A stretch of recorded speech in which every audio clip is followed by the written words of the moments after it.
শুনবি তবে কি হলো বল? কি শুনবা কি শুনবা? আমি রাস্তায় গান বেরান যাচ্ছি রে ভাই। তো গান করে যাচ্ছি তো ঘরে গান কর।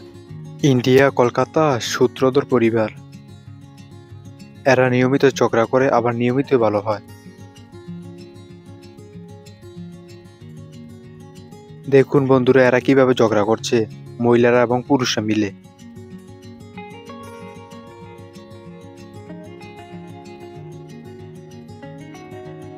বন্ধুরা, মিস্টার হাসান ট্যুর এটি আমাদের নতুন চ্যানেল। আমরা যেখানে ভ্রমণ করি এরকম ভিডিও এই চ্যানেলে আপলোড করি। আপনারা চাইলে আমাদের এই চ্যানেলটি সাবস্ক্রাইব করে রাখতে পারেন।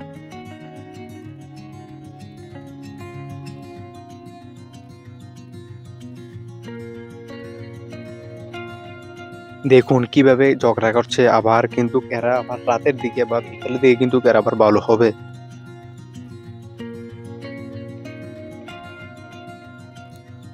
এই শহরের মানুষ সোশ্যাল মিডিয়া থেকে বেশি আসক্ত, যেমন টিকটক, ফেসবুক, ইউটিউব, ইনস্টাগ্রাম, এসব প্ল্যাটফর্মে এসব ভিডিও আপলোড করে। সম্মানিত ব্যাস, আপনাদেরকে একটি গোপন কথা বলে দিই। দেখতে পাচ্ছেন এরা জানি ঝগড়া করছে, কিন্তু এরা ঝগড়া করছে না, এটা হচ্ছে সম্পূর্ণ অ্যাক্টিং।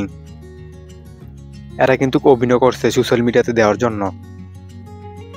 ভিডিওটি দেখার জন্য অসংখ্য ধন্যবাদ।